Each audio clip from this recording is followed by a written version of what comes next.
Assalamualaikum warahmatullahi wabarakatuh. Sebelumnya perkenalkan, nama saya Raffi Pasya Bahtiar, Prodi Hukum Ekonomi Syariah kelas 3B, yang akan mempresentasikan tentang lafal jelas dan tidak jelasnya dalalah.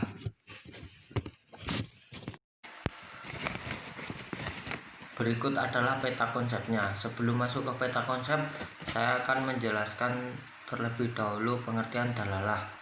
Dalalah yaitu penunjukan suatu lafal nas atau teks kepada pengertian yang mudah untuk dipahami, sehingga dengan pengertian tersebut dapat diketahui ketentuan yang dikandung oleh dalil nas atau teks tersebut. Dalalah sendiri dibagi menjadi dua. Yang pertama dalalah wadihah dan dalalah ghairu wadihah. Dalalah wadihah sendiri memiliki arti kejelasan, dan dalalah wadihah dibagi menjadi empat, yaitu yang pertama zahir, nas, mufasar, dan muhkam. Muhkam sendiri merupakan dalalah wadihah yang paling jelas dari yang lain. Kemudian yang kedua adalah dalalah ghairu wadihah. Dalalah ghairu wadihah merupakan lafal yang tidak jelas. Dalalah ghairu wadihah sendiri dibagi menjadi empat, yaitu khafi, musykil, mujmal, dan mutasyabih. Kemudian di sini saya akan menjelaskan tentang macam-macam dalalah wadihah. Dalalah wadihah yang pertama adalah zahir. Zahir secara bahasa adalah lafal yang bisa dipahami maknanya secara langsung tanpa ada kesamaran. Atau zahir adalah lafal yang jelas maknanya tanpa memerlukan qarina untuk menafsirkannya atau menjelaskan maksudnya. Maknanya jelas dengan hanya mendengarkan bunyi lafalnya. Sedangkan secara istilah, zahir adalah menunjukkan lafal yang menunjukkan makna yang dimaksud dengan sigot sendiri tanpa ada tambahan dari luar. Akan tetapi makna itu bukanlah makna yang dimaksud dalam konteks kalimat yang mengandung konteks kalimat dan mengandung kemungkinan adanya takwil.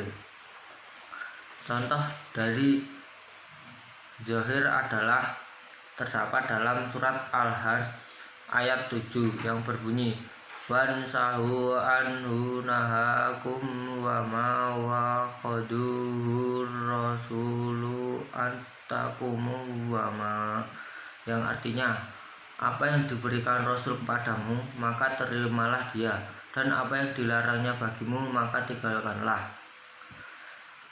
Secara zahir ayat tersebut begitu jelas artinya, yaitu keharusan menaati apa yang disuruh Rasul, baik mengenai apa yang disuruhnya dan apa yang dilarangnya.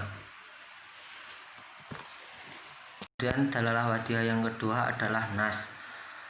Nas ialah suatu lafal yang menunjukkan kepada pengertian yang jelas dan terdapat kemungkinan untuk ditakwil dan ditaksis secara tidak dapat dinaskan kecuali pada masa Nabi. Bahwasanya dalam nas lebih jelas penjabaran maknanya daripada zahir, karena dalam nas adalah maksud asli dari sebuah lafal, sedangkan zahir adalah makna yang berkaitan dengan teksnya dan bukanlah maksud dari asli dari konteks kalam. Dan di dalam nas bisa lebih jauh ditakwilkan daripada zahir.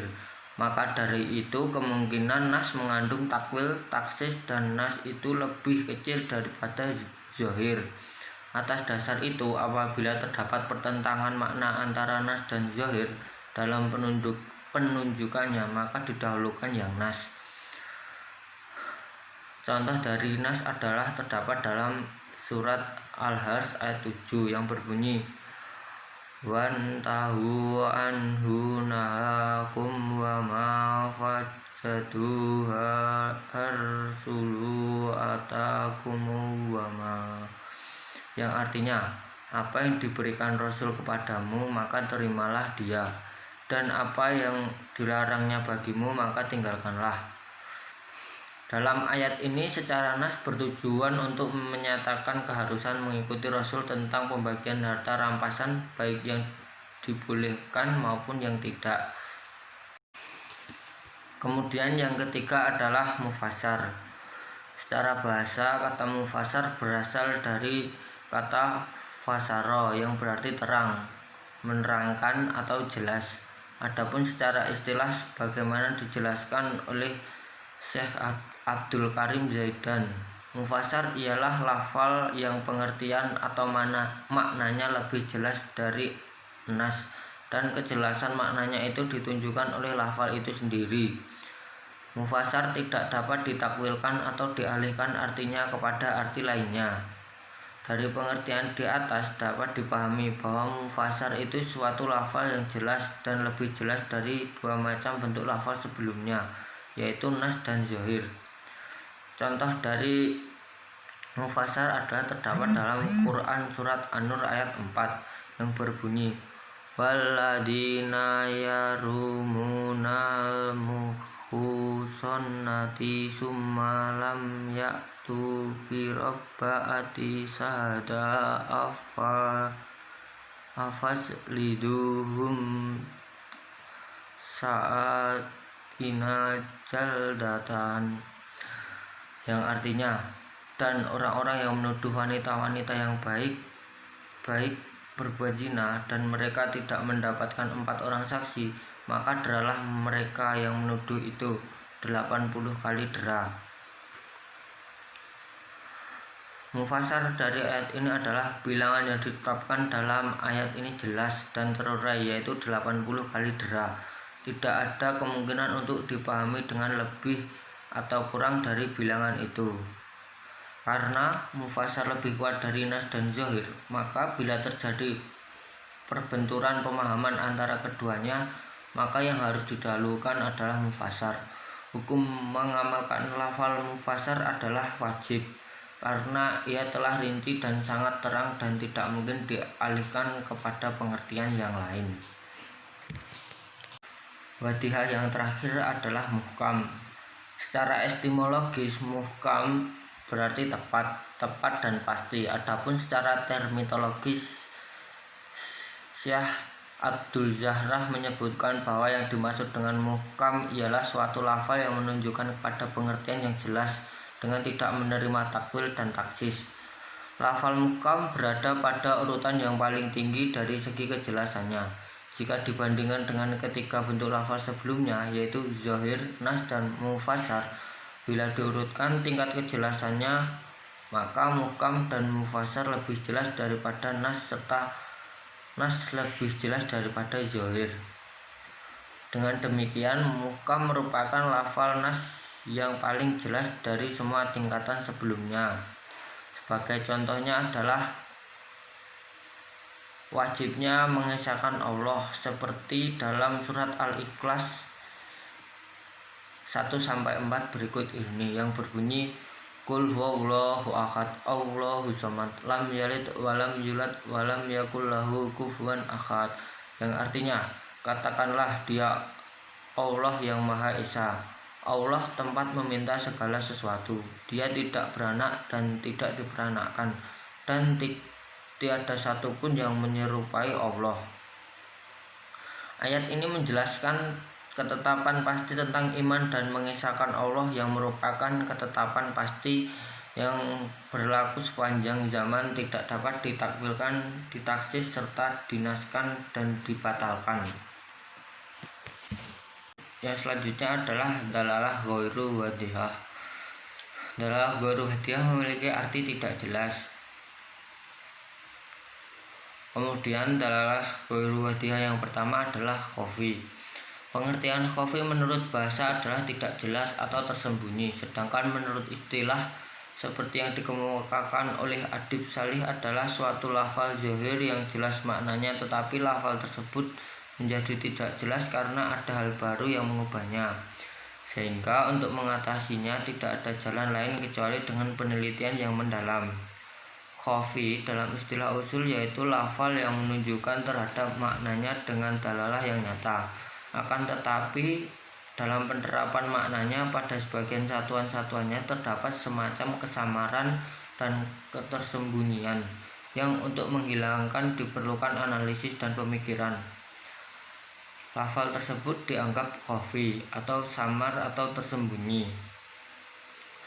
Contohnya terdapat dalam surat Al-Maidah ayat 38 yang berbunyi wasyarihu wasyariqatu waqta'u wal idiyahuma jazaun ima kasaban nakalamallahi wallahu azizul hakim, yang artinya laki-laki yang mencuri dan perempuan yang mencuri potonglah tangan keduanya sebagai pembalasan bagi apa yang mereka kerjakan dan sebagai siksaan dari Allah, dan Allah Maha Perkasa lagi Maha bijaksana.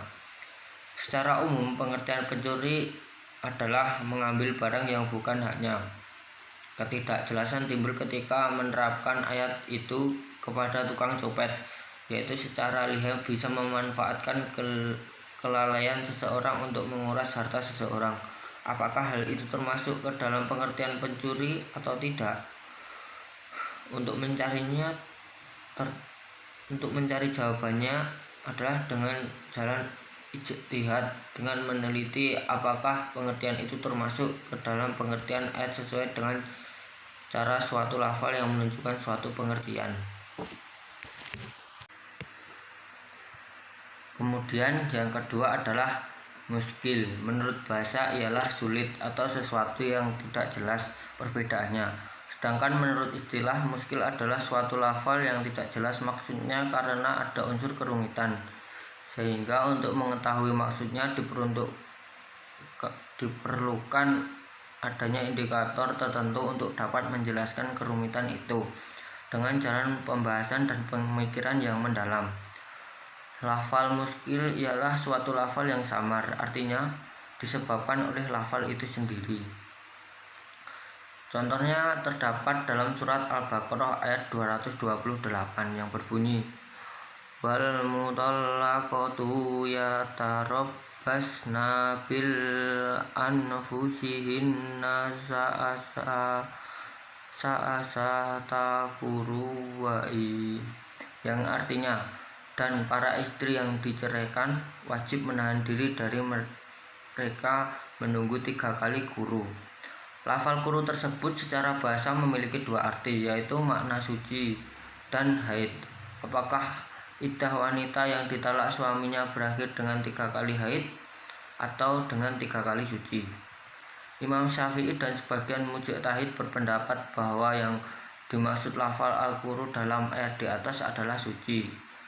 Qarinahnya adalah pentaknisan isim adat atau nama hitungan, karena hal itu menunjukkan bahwasanya yang dihitung adalah muzakkar, laki-laki, yaitu suci, bukan haid.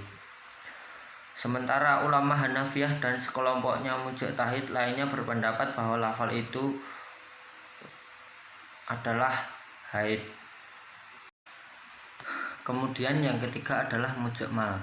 Menurut istilah ulama ushul fikih ialah lafal yang bentuknya tidak dapat menunjukkan pengertian yang dikandung olehnya dan tidak terdapat petunjuk lafal atau keadaan yang dapat menjelaskannya. Jadi sebab kesamaran dalam mujmal ini bersifat lafzi, bukan sifat yang baru datang. Contohnya dalam firman Allah surat Al-Ma'arij ayat 19-20 yang berbunyi innal insana khuliqa haluan idza masalhu saru jarua idza massatul khairu manua, yang artinya sesungguhnya manusia diciptakan bersifat keluh kesah lagi kikir. Apabila ia ditimpa keluh kesahan, ia berkeluh kesah, dan apabila ia mendapatkan kebaikan, ia amat kikir. Pada ayat 19 di atas terdapat lafal al-hawa al-halwa yang tidak dapat dipahami karena termasuk lafal asing, sehingga Allah menjelaskan dengan ayat selanjutnya. Kemudian yang terakhir adalah Mutasyabih.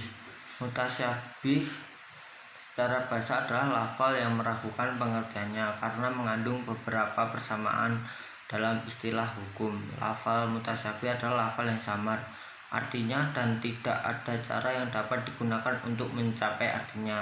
Lafal mutasyabih ini merupakan lafal yang tidak jelas dari lafal-lafal sebelumnya. Contoh dari lafal mutasyabih adalah seperti dalam surat Al-Baqarah ayat 1 yang berbunyi Alif Lam Mim. Ada yang mengatakan bacaan ini memiliki banyak makna, akan tetapi banyak ulama yang berpendapat bahwa makna ini termasuk makna mutasyabih atau ayat-ayat yang tidak jelas maknanya. Sekian yang dapat saya sampaikan. Apabila ada salah dalam pengucapan atau materi kurang jelas, saya mohon maaf yang sebesar-besarnya. Sekian, wassalamualaikum warahmatullahi wabarakatuh.